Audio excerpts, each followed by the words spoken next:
साथियों नमस्कार, जय हिमाल। मैं हूं धीरज खड़ायत और इस कार्यक्रम को होस्ट करने में मेरे साथ हैं मनोहर सिंह भड़। हम एक आज ऐसी शख्सियत को आपके समक्ष लेकर के आए हैं जो उत्तराखंड में किसी परिचय का मोहताज नहीं है। उन्होंने देश और उत्तराखंड की विभिन्न ऐसी जो शख्सियतें हैं उनको एक मंच पर लाने का काम किया है और उनका योगदान उत्तराखंड को दिलाने का काम वो कर रहे हैं। उत्तराखंड की खोज एक उनका विशिष्ट कार्यक्रम है और साथ में उत्तराखंड हुनर की खोज उनके द्वारा एक कार्यक्रम अब शुरुआत की जा रही है। जो विशेष टैलेंट हैं उनको एक मंच प्रदान करने का काम करेंगे और उसका जो ग्रैंड फिनाले होगा सर के द्वारा बताया गया मुंबई में उसका होना है। तो ऐसी शख्सियत हमारे बीच में श्री जगजीवन कन्याल जी। सर सबसे पहले आपका बहुत बहुत स्वागत है। बहुत बहुत आभार सर। और सर के द्वारा तमाम ऐसे ऐसे काम उत्तराखंड के लिए किए जा रहे हैं, इस पर हम परिचर्चा करेंगे। उत्तराखंड जो बनराजी जो विलुप्त प्राय जनजाति है उस पर उनके द्वारा एक डॉक्यूमेंट्री बनाई जा रही है, उस पर बहुत सारा काम सर ने किया है। इन सारी चीज़ों पर हम डिस्कस करने वाले हैं।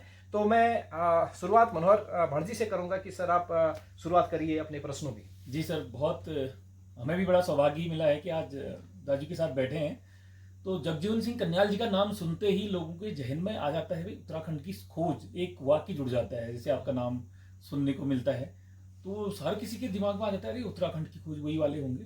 तो ये उत्तराखंड की खोज है क्या सर, थोड़ा सा इसके बारे में। ये उत्तराखंड की खोज एक दूसरे के मदद करना, एक दूसरे की हेल्प करना, एक दूसरे से मिलके पूरे देश में जो बिखरे हो उनको मिलके कैसे हम एक दूसरे काम आ सकते हैं। ये खोज मेरी अकेली नहीं है, पूरी टीम है इसमें साथ में। इससे पहले मैंने अनमोल प्रोडक्शन कंपनी हमारी जो बॉम्बे में है उसमें हमने गोपी बिना फिल्म बनाई थी। तो वो फिल्म को हमने कम से कम 75 जगह लगाई थी।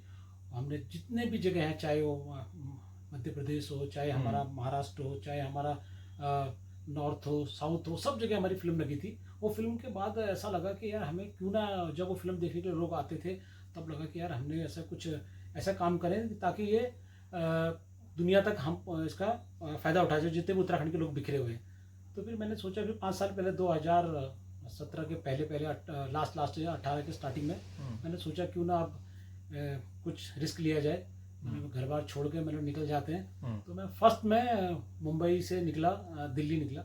और दिल्ली निकलते ही फिर क्या हुआ था कि मैंने सोचा कि मैं हमारे जस्टिस प्रफुल्ल पंत जी हैं जो जस्टिस प्रफुल्ल, उनसे मिलूंगा। फिर उनसे मिलूंगा तो मेरे को ऐसा लगा कि जैसे मिला तो मुझे लगा क्योंकि किसी से मिलना बहुत टफ होता है। हाँ, ये किसी से आप मिलोगे तो तुम्हारे से उद्देश्य क्या है, और वो मिलेगा तो मेरा बायोग्राफी भी चेक करेगा क्योंकि मैं किससे मिलना चाहता हूँ, मेरा कोई रिकॉर्ड तो खराब नहीं है, कुछ नहीं। तो मुझे वो सब 15 साल तो हमने सोशल सामाजिक काम किए थे, मुंबई को अति करते, बहुत सारे काम हम करते हैं, बहुत सारे डॉक्यूमेंट्री अनमोल के साथ काम किए थे। तो वो बहुत मेरे बैकग्राउंड में बहुत काम आया। तो उन्होंने, क्योंकि मैं लगातार सबके टच में धीरे धीरे पहले से था जी, तो मैंने शुरुआत दिल्ली से करी। और दिल्ली में फर्स्ट मुझे मिले रेलवे के चेयरमैन अश्विनी लोहानी, जो उनका कहा जाता है जिसमें हाथ रखें तो वो डिपार्टमेंट एकदम आगे बढ़ जाता है। मोदी जी हमारे प्रधानमंत्री के मतलब विशेष हर सरकार में रहते हैं। अभी वो इससे पहले एयर इंडिया के अभी रिसेंट वहाँ से भी रिटायर हुए, अभी और किसी कंपनी में अभी बड़े CEO है कंपनी में। तो वहाँ से शुरुआत की, तो वहाँ से फिर कॉन्फिडेंस बढ़ता गया। फिर हमारे बहुत सारे लोग हैं जिन्होंने मुझे इसमें बहुत प्रेरित किया कि तुम शुरुआत करो, क्योंकि इसमें बहुत मुश्किल भी होता था। अभी किसी ने मुझे बैंगलोर में बुला लिया, तो जैसे मैं बैंगलोर जाता था तो बोला कि अरे सर तो चले गए 15 दिन के लिए, अब मैं बैंगलोर में बैठा हूँ वहाँ पे। अब 15 दिन तक मैं वही थी, तपस्या थी, 15 दिन तक उनका वेट करता रहा। मैंने बोला आने के बाद भी इंटरव्यू देंगे नहीं देंगे। तो वहाँ देखा तो बैंगलोर में मेरे साथ ऐसा घटना हुई। वहाँ पे हमारे जो पुलिस कमिश्नर हैं मिस्टर पंत, हमारे उत्तराखंड के हैं, मेजर जनरल भाकुनी सर हैं, जिनके लिए मैंने अभी अपना वर्ल्ड वाइड चैनल खोला था, ओपनिंग मैंने बैंगलोर से करी थी। तो ये हुआ स्टार्ट। फिर शुरुआत करते करते फिर आप जानते हो लॉकडाउन लग गया। फिर लॉकडाउन में मुझे ऐसा लगा कि यार मैंने बोला उत्तराखंड की खोज अगर मैं थोड़ा सा अगर अपना जरिया बना दूं किसी की मदद के लिए, तो मैं शुरुआत करी मैंने जैसी। तो शुरुआत में मुझे बहुत जगह से फ़ोन आने लगे। आप दिल्ली, मुंबई, कहीं भी हो, जो बड़ी बड़ी संस्थाएं हैं जहाँ पे कार्य होता है, तो वहाँ पे बेंगलोर हो तो वहाँ पे बड़ी बड़ी संस्थाएं हैं, उत्तराखंड के लोग जुड़े हुए हैं, उत्तराखंड की बड़ी बड़ी संस्थाएं हेल्प कर रही थी। मेरे साथ ऐसा हो गया घटना कि केरला से लोग जुड़े थे। अब केरला में आप जानते हो कि उत्तराखंड का कौन संस्था कोई होगी नहीं, तो वहाँ नेवी वाले ऑफिसर मेरे काम आए, कोस्ट गार्ड वाले ऑफिसर काम आए। तो वैसे चेन्नई में हो गया, तो चेन्नई में मेरे क्या बोलते हैं आर्मी के और फोर्स के ये काम आ गए। और नेवी के भी बहुत लोग काम आए, जैसे बहुत से एयर होस्टेस फंसे थे, बहुत से होटल चलाने वाले फंसे थे। तो ये जाते जाते फिर दंतेवाड़ा में, जहाँ पे छत्तीसगढ़ का एरिया है, वहाँ पे बहुत सारी माइंस है मध्य प्रदेश में, वहाँ पे हमारे उत्तराखंड के लोग फंसे थे। तो वहाँ के जो उत्तराखंड के लोग उसमें फंसे थे, उसमें भी हमारे सीआरपीएफ काम आ गई। फिर ऐसे ही होता था जाते जाते। फिर एम्स हॉस्पिटल है, एम्स हॉस्पिटल में जानते हैं जिसको भी इलाज कराना है एम्स में कराना, कुछ भी बीमार होता था तो वहाँ एम्स में हमारे डॉक्टर तित्याल हैं, जो दुनिया के दूसरे नंबर के डॉक्टर आंखों के माने जाते हैं। अभी नंबर 3 पोजीशन में एम्स में है। तो तित्याल साहब के साथ मैं पेशेंट को भेजता था। तो खोज एक दूसरे की मदद करना ही है। इसमें हर चीज़ होता है। किसी की अगर कोई नौकरी लगाना तो नौकरी भी लग जाती है, किसी का केस हो केस भी हो जाता है, किसी की शादी हो तो शादी भी हो जाती है। एक पूरा सोशल ऑरा है पूरा ये। और ये करते करते आज मुझे 5 साल हो गए। आज मैं अपने होम टाउन में आया हूँ और आप लोग अच्छा काम कर रहे हैं। तो मैंने बोला क्यों ना, आपने बोला तो मैंने तो अच्छी काम है। और आज मैं 1 महीने से यहाँ पे हूँ। आने से पहले मैंने अभी कुछ यहाँ पे कार्य किया। मैं एक वन जनजाति, जो जनजाति हमारे उत्तराखंड ट्राइबल 5 लोग हैं, 5 जनजाति पूरे इंडिया की है, जिसमें 5 है, जिसमें हमारे भोटिया आ गए, बोक्सा आ गए, थारू आ गए, उसी में से एक जौनसारी हो गए। तो इसमें 5वां जो है सबसे कम ट्राइबल है, ये हमारा बनराजी। तो मैंने सोचा क्यों ना इस पे जाते जाते, जब यहाँ उत्तराखंड में आया हूँ, घर पे आया हूँ, तो मैंने बोला ये काम ये करके जाता हूँ। तो मैं आज 15 दिन तक मैंने इसमें बहुत रिसर्च की, पूरे कहीं के जंगलों में भी गया, यहाँ भागीचोड़ा गया और इस साइड चंपावत गया, पूरे मैंने कवर कर लिया। तो उसके बाद देखते हैं अच्छा रिस्पॉन्स मिल रहा है। इसके ऊपर एक डॉक्यूमेंट्री बनाते हैं, लोगों को बताते हैं कि सर हमारे ये ट्राइबल विलुप्त होते जा रहे हैं, कैसे उसको बचाया जाए। तो यही काम है, चलते करते यात्रा चली जा रही है। बिल्कुल सर, बहुत अच्छा काम आप कर रहे हैं। और जो उत्तराखंड की खोज है, लॉकडाउन में एक सामाजिक मदद का जरिया आपने बनाया। बहुत लोगों से हमने सुना है कि जगजीवन कन्याल जी ने कर्नाटक से, केरला से फंसे हुए लोगों को मुंबई से निकाला करके, लोग हम सुनते रहते हैं इसको। सर बहुत बढ़िया बात है। सर मैं थोड़ा सा, गोपी वीणा जब पिक्चर बन रही थी, मेरे ख्याल से इसकी शूटिंग पिथौरागढ़ में भी हुई है। हाँ, पिथौरागढ़ में ज्यादा हुई। उसमें हमारी आपकी जान पहचान उतनी नहीं थी, लेकिन बाद में हमने देखे किरदार पिथौरागढ़ के भी, उसमें लोग दिखे। और तो यहाँ भी काफी सारा शूटिंग हुआ है मेरे ख्याल से ना। काफी 90% शूटिंग, 90% पिथौरागढ़ में हुई शूटिंग हमारी। अच्छा। तो फिल्म जगत और संगीत के क्षेत्र से आपने ये जो सोचा कि भाई सोशल वर्क में अब हाथ बटाया जाए, और बहुत सारे लोगों को आपने संपर्क किया, और वो लोग आज हर एक दूसरे की मदद में सहयोग कर रहे हैं। तो ये सबसे बड़ा जो आपका काम है, मुझे लगता है कि ये सबसे बड़ा है। हाँ, और ये संगीत के क्षेत्र हट करके फिर आपके दिमाग में अचानक आया कैसे ये इस तरह का? ये जो संगीत का कार्य भी था, जो हमारे फिल्म प्रोडक्शन थे, ये भी लोगों से मिलना ही होता है। हाँ, ये एक तरह मैं इसमें थैंक्स बोलूँगा हमारे श्री माधवानंद भट्ट जी और हमारी माता मीनाक्षी भट्ट जी, जिनकी वजह से उन्होंने मुझे फ्री हैंड छोड़ा था। बोला कि तुम जितने भी सोशल काम भी साथ साथ में करो। तो हमारा अनमोल प्रोडक्शन आज से 10 साल से है, वो एक प्रकार से सोशल प्रोडक्शन है। फिल्म प्रोडक्शन तो एक साथ होता है, उनके हर कार्य होते थे उनके साथ में। तो उन्हीं के कार्य जो भी सामाजिक कार्य होते थे, उनके साथ मैंने कंधे से कंधा रख के काम किया। हमेशा उनका आशीर्वाद है। तो उनसे भी बॉम्बे में चाहे भी कोई हेल्प होती तो मैं वो हमेशा सामने जाते थे। तो फिर मैंने सोचा क्यों ना आप ऐसा करते हैं कि ये तो बॉम्बे में है, तो हाँ। पूरे देश में मैं इसका एक्सपेरिमेंट करके देखता हूँ। इतने बड़े बड़े लोग हैं, इनको जोड़ के देखता हूँ। तो मैंने घर बार छोड़ा 2018 में। मैंने पूरा त्याग दिया प्रकार से। घर में रोज जाऊंगा, चाहे मैदान में चाहे हार हो जीत हो जाता हूँ। बहुत शुरू में बहुत मुसीबत भी आई, क्योंकि मैं बता रहा हूँ बहुत स्ट्रगल था इसमें, क्योंकि मिलना बहुत टफ था लोगों का। अभी बिपिन जनरल रावत, मैं जिनके बारे में बताना चाहता हूँ, उनको मिलने के लिए जब गया तो मेरे पास एक ब्रोशर भी नहीं था। मेरे पास 2-4 पेज के प्रिंट आउट थे, तब मैंने ब्रोशर नहीं निकाला था। तो प्रिंट आउट निकाल के तब मैं जैसे उनके पास गया, सर के पास, तो पहले तो 3 इंटरव्यू हुए मेरे जी। क्यों पूछा कि तुम क्यों मिलना चाहते हो। फिर उनके ब्रिगेडियर है, उन्होंने मुझे, उनके सीडीएस का स्टाफ होता है, उन्होंने मुझे पूछा। तो जब मैं उनसे मिलने गया तो उस वक्त मेरे कम से कम 50 लोगों को मैं खोज चुका था, उत्तराखंड की खोज। तो उन्होंने मेरी जो बुक देखी, थोड़ा सा ब्रोशर देखा, तो बहुत खुश हो गए। बोले इतनी मेहनत करी है। मैंने बोला सर, एक बेंगलोर में है तो कोई दिल्ली में है, कोई उत्तराखंड में है तो कोई चंडीगढ़ में है, पूरे क्षेत्र के लोग ऐसे देखा।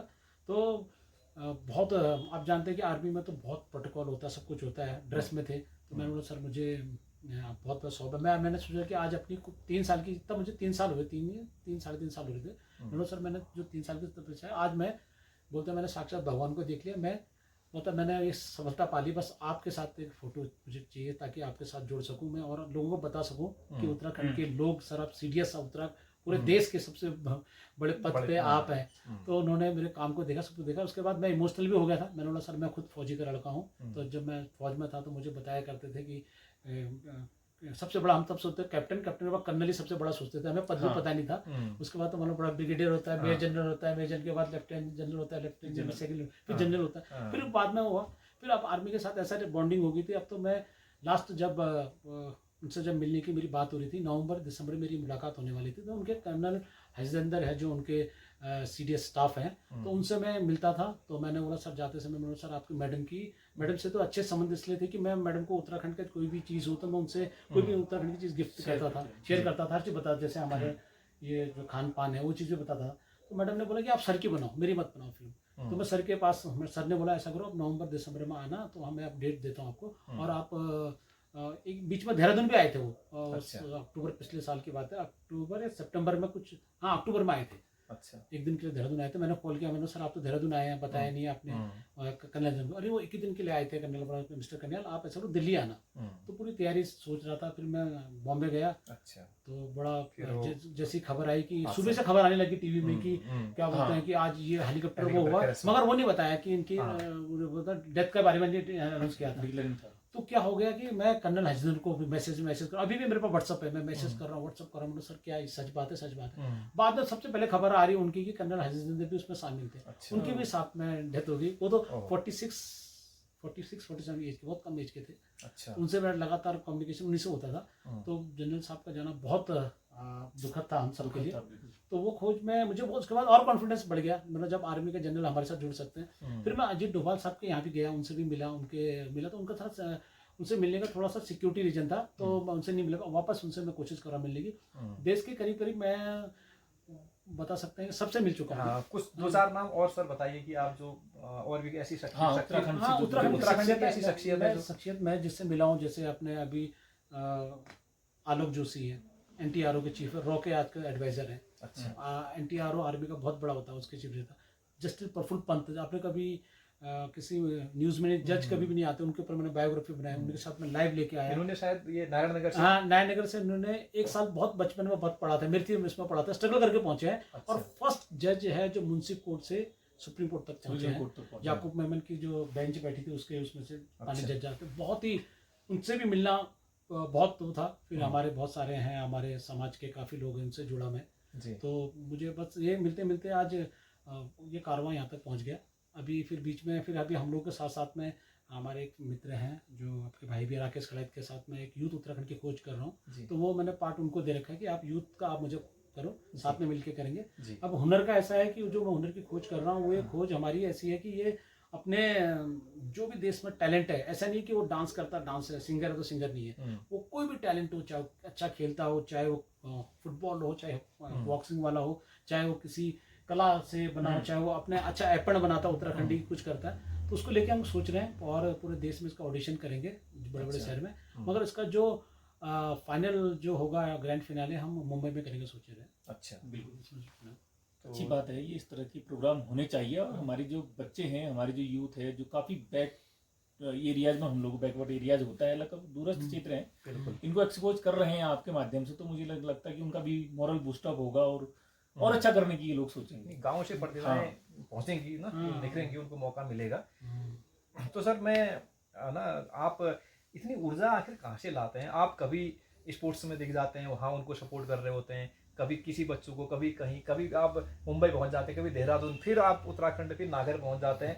इतना इस उम्र में इतनी ऊर्जा कलेक्ट कर पाना बड़ा मुश्किल है, तो कैसे आप इतनी ऊर्जा है? तो ये मुझे लगता है गॉड गिफ्ट दिया होगा मुझे। मैं और सोचता भी हूँ ऐसा, अगर मैं घर पे अगर एक दिन सो गया, मुझे ऐसा लगता है कि मैंने अपनी ज़िंदगी के एक दिन बर्बाद कर दिए। मैं कोशिश करता हूँ कि 10 आदमी से मिलूँ या 10 आदमी के साथ कोई काम करूँ, या मैं मतलब एक दिन भी आप मुझे देखेंगे नहीं, आप शायद सोशल मीडिया में रोज फोटो अपडेट करता हूँ, बस 1-2 दिन नहीं डालूंगा फोटो तो लोग सोचते हैं कि उसको क्या हो गया, कहीं यहाँ है कि नहीं, तबीयत खराब तो नहीं है। मैं रोज कुछ ना कुछ डालने की कोशिश करता हूँ, और अपने खासकर मैं उत्तराखंडी हूँ तो उत्तराखंड की बात करता हूँ पहले।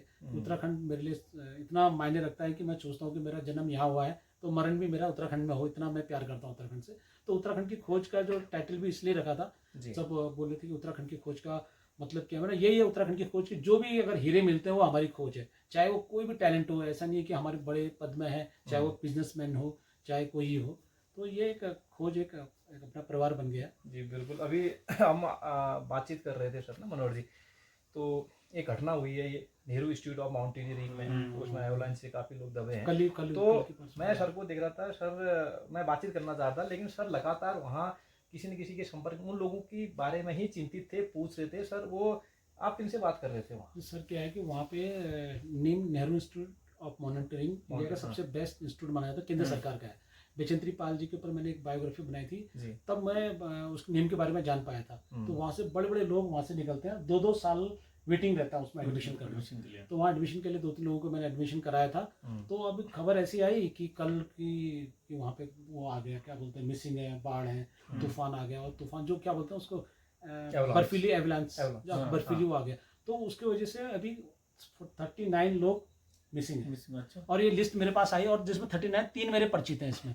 तो मैं जब आपके साथ था तो मैं फ़ोन कर रहा था अपने लवराज धर्मसत्तू जी हैं, जो 7 बार एवरेस्ट चढ़े हुए हैं, पद्मश्री हैं, तो वो हमेशा बताते हैं। और दूसरे जो नीम के प्रिंसिपल हैं, मिस्टर बिस्ट हैं, वो मेरे अच्छे मित्र हैं। उनके थ्रू मैंने बहुत लोगों को एडमिशन कराया उनके थ्रू। मतलब उत्तराखंड खोज में मिले थे मुझे, क्योंकि वहाँ पे अपने जो बाहर के रहते हैं वेटिंग बहुत रहता है, तो उनके पास एक कोटा ऐसा रहता है जिसमें वो करा देते हैं। 2-4 लोग, तो उन्होंने एडमिशन कराया। उनको भी कॉल कर रहा था मैं, उनका नंबर तो नहीं मिल रहा है, जिसमें अभी पता चला कि एक कर्नल, लेफ्टिनेंट कर्नल भी इसमें मिसिंग है। तो वो लिस्ट मेरे पास आई, तो मैं उसी में चिंतित था कि मैंने बोला ये नीम के बारे में, तो आपसे मैं बात कर रहा था इसमें। ऐसा तो काफ़ी ये उत्तराखंड खोज का ही है कि हम लोग इतने लोगों से कनेक्ट कर पाए हैं।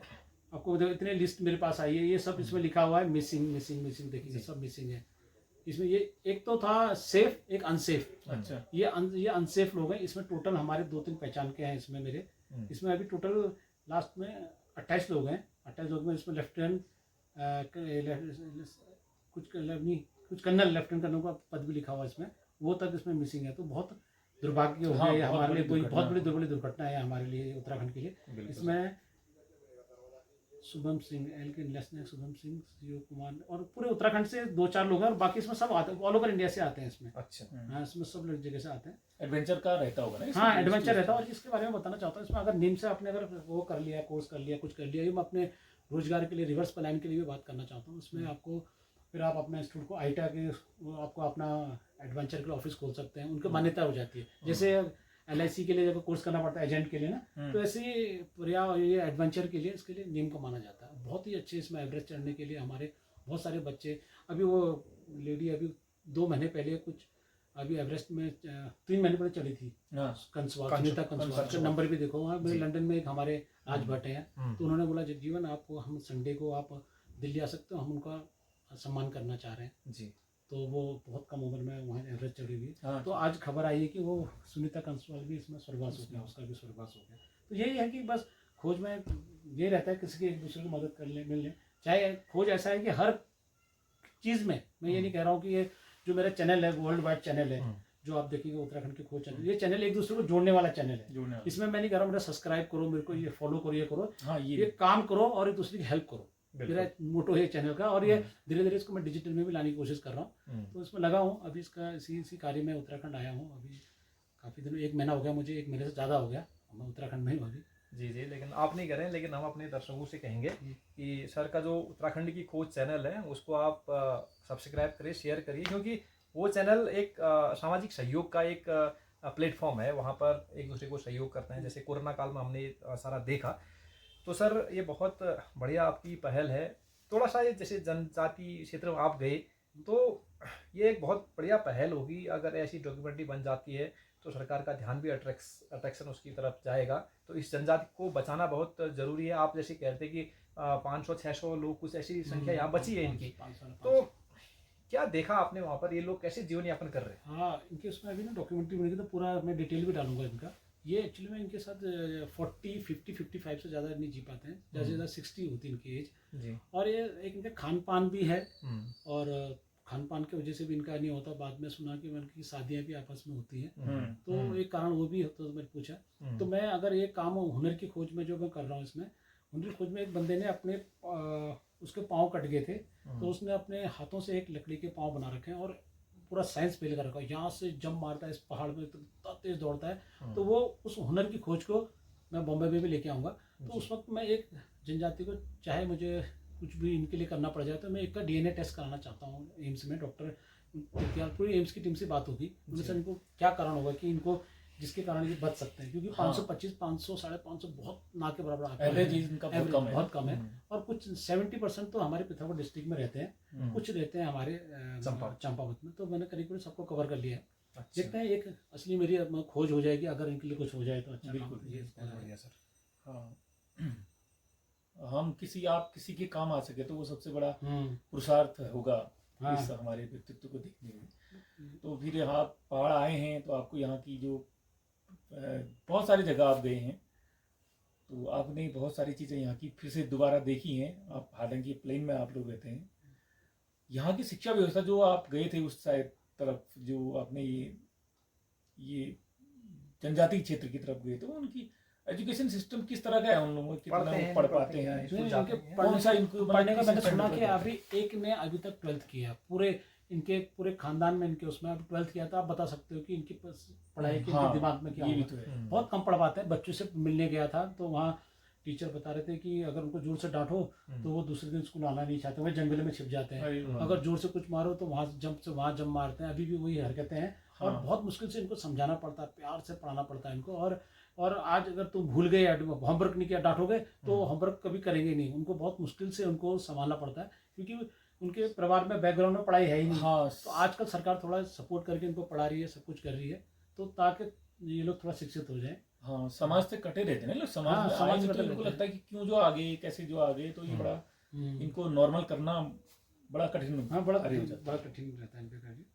चलिए तो ये हमारा ये है। और बाकी मैं धीरे धीरे बॉम्बे से कभी भी जब उत्तराखंड आता हूँ तो मैं यहाँ की कुजीन और अपने जो भी चीज़ें मैं उनको सोचता हूँ कि इसको अपने साथ में ले जाऊँ। तो मैं सबसे वहाँ भी हम अपने कुजीन के जो अपने पहाड़ी खान पान है, जैसे मडवा हो गया, गाहत होगी, भट हो गया, झोली बात होगी, हम जो भतेले में खाते हैं उसको भी मैं प्रमोट करता हूँ, क्योंकि बचपन में उसके लिए लड़ते थे। और वो हम उसमें मैं अभी भी जहाँ मौका मिलता है तो जो हमारे कढ़ाई होती है उसमें खाना खाता हूँ। तो मैं चाहता हूँ कि मैं साथ साथ में संस्कृति खोज के साथ साथ हमारे खान पान को भी बढ़ावा मिले। भाषा तो मैं कोशिश करता हूँ कि हम जितनी भी हो, मैं पहाड़ी भाषा बोलने की कोशिश करता हूँ। जबकि मैं डैडी के साथ बाहर था, यहाँ पर गाँव में भी पढ़ा मैंने। टोटल जब 12वीं में था 12 स्कूल हो चुके थे, बता सकते हो कहाँ कहाँ मैंने पढ़ा नहीं होगा। तो वो मेरा एक्सपीरियंस ऐसा है कि मैं जो उत्तराखंड की जो खुशबू लेके गया हूँ अभी तक मेरे जहन में है। चाहे वो हर फील्ड में, चाहे बस नाम होना चाहिए कि वो उत्तराखंड का है, तो हम उसके लिए हम कुछ भी करने का तैयार हो जाते हैं। बिल्कुल बिल्कुल सर। और आपको बहुत सारे मंचों से हमने कहते भी सुना है कि जैसे अगर नशे के खिलाफ कोई चल रहा है तो हम भी उसमें सहयोग करेंगे। हाँ, तो उसमें क्या, अगर कभी ऐसा हो तो सर हम लोगों का भी जय हाँ, का भी रहेगा इसमें? मैं नशे के खिलाफ के लिए बहुत ओपनली हूँ। परसों भी मैंने एक मीटिंग करी थी, तो वहाँ पे मिस्टर मारकाना है, यूथ के लिए काम कर रहे थे। तो मैंने बोला जी। भाई, और मेरे योगेश कन्यालय यूथ काफ़ी कुछ है, तो यूथ का मैंने राकेश खड़ा जी के साथ यही बात हुई है हमारी कि हम लोग जब यूथ में जब काम करेंगे तो नशे के खिलाफ करेंगे, चाहे हमको इसके लिए कुछ भी कुर्बानी देनी पड़ जाए। क्योंकि नशा ऐसा पहुंच गया है यहाँ पे। हम सोचते थे पहले चरस और गांजा जी। वो सबसे खराब नशा होगा, हम सोचते उससे बड़ा नशा कोई दुनिया में है ही नहीं। मगर अब पता चला कि उससे भी बड़ा नशा यहाँ आ गया, अफीम, जो सोच भी सकते हैं वो नशा मेरे गांव में यहाँ कहाँ धाचुला, पिथौरागढ़, डीडी हाट ऐसे क्षेत्र में आया। तो नशे के खिलाफ तो मैं कह रहा हूँ कि इसको जो जड़ से उखाड़ना है इसको। ये अगर हम लोग सपोर्ट नहीं करेंगे, जो पेडलर जो नशा बेचते हैं उनके बारे में नहीं बताएंगे, तो नशा आएगा कैसे? पहाड़ का नशा जड़ में इसको प्लेन्स में ही नष्ट कर दो। तो मैं अपने जितने प्रशासन है, पुलिस वाले हैं, जितने भी हमारे डीजीपी, हम सबसे जुड़ा हूँ मैं अपने उत्तराखंड के जितने ब्यूरोक्रेट्स हैं। तो नशे के खिलाफ हम बहुत बड़ा अभियान चलाएंगे। तो जल्दी हम इसका भी हम नशे को मतलब और रिवर्स प्लान के ऊपर हम कार्य करेंगे साथ में। जी जी, बहुत बढ़िया बात है सर। ये अब सर हम समापन की ओर चलेंगे। और मैं ये भी कहना चाहूँगा दर्शकों को कि सर ने बहुत बड़े बड़े लोगों के इंटरव्यू लिए हैं, तो एक से एक लोगों के इंटरव्यू लिए हैं, लेकिन आज हमें भी आपके साथ बातचीत करने का सौभाग्य प्राप्त हुआ है। ये हमारे लिए भी बड़ी बात है। तो बहुत अच्छा लगा सर मिलके। और लास्ट में अगर आप अपनी ओर से एक संदेश कहना चाहें। संदेश ये चाहिए कि महाराज पहाड़ी में कह दिया। हाँ, पहाड़ में जैसे मैं जनता पुरुष से सवाल कर आपने वो किया था, आपने लास्ट में पहाड़ी में सबसे बोला था कि संदेश देना पहाड़ी में चाहिए। रेडियो वाला संदेश वो बात जब करें। चुनाव किए थे तब सबके इंटरव्यू लिए थे यहाँ पे ना। तो मैं पहाड़ में घूम रही हूँ कि महाराज अपन गाँव छो, अपन जो भाषा छो ये ना भूले, क्योंकि ये हमार भाषा जो छो और हमारे जो खान पान जो हमारे भाईचारा छो, ये हमारा अगिल काम आल रीति रिवाज छन जो हमारे छे। और मैं सभी जगह कहूँ कि सब लोग मिलजुल कर रहा। बस यही छो, टूटी फूटी है, ट्राई पूरी करता हूँ कि मैं वो पहाड़ी बोलनी, चाहे कोई मंच हो, मैं कोशिश करता हूँ। मैं यही चाहता हूँ कि आप लोगों का ऐसे प्यार बना रहे, सपोर्ट बना रहे। उत्तराखंड खोज में जितने भी हमारे डीडीहाट के क्षेत्र के लोग हैं, यहाँ से भी एक से एक है। नवीन टूले जी को जान सकते हैं, यहाँ जी। से हैं। डीआईजी साहब हैं, हमारे गोरकेला साहब हैं, बहुत सारे डीडीहाट क्षेत्र से, पिथौरागढ़ से हमारे माधवानंद भट्ट जी फैमिली है, बहुत से लोगों को जानता हूँ, जैसे गणेश जोशी जी थल से हैं। तो ये इस क्षेत्र के विभूतियाँ उत्तराखंड पर होते हैं, ये हमारे पिथौरागढ़ क्षेत्र के। तो ये सब लोगों को भी मैं जब मिलते हैं तो ये कहता हूँ, सर हमारे कुछ पहले पिथौरागढ़ अपना गृह को सुधारते हैं, उसके बाद हम लोग फिर और जगह जाते हैं। तो मैं यही रहता है, मेरा कोशिश रहती है कि पिथौरागढ़, पूरा पिथौरागढ़ मेरा है, तो पूरा रहने को 13 जिले हमारे सब हैं, मगर मैं कोशिश करता हूँ अपना घर सही है, हम घर से शुरुआत करें, उसके बाद आगे बढ़ते रहेंगे। तो मैं घर से शुरुआत करता हूँ कोई भी कार्य, चाहे कोई भी मेरी खोज भी पूरी होती है तो मैं यही पूजा करने आता हूँ, भले उसका विमोचन और जगह कर लेता हूँ। तो यही है प्यार, अपना होम टाउन डीडीहाट है मेरा, तो उसके लिए आया हूँ। आज डीडीहाट पे इंटरव्यू हो रहा है, सबसे बड़ी बात है मेरे घर पे।